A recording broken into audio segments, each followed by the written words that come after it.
Maint App is for our technician in the field. It can be downloaded from the store, Android or iOS, and it's running offline. So the technician can directly accede to the work order creation from the app. He can as well accede to the work order list. He can filter by criticality. He can filter by category. He can filter on some dates.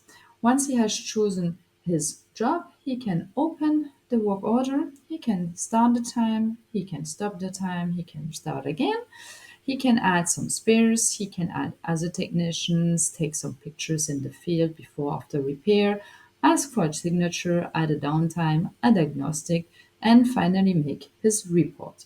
Other possibilities of the mobile app is to create a work request or to transform a work request in a work order while the technician is in the field.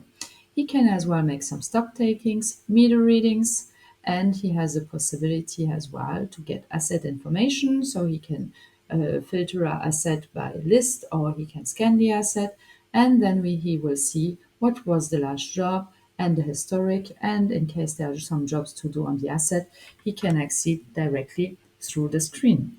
So very mobile with DMA.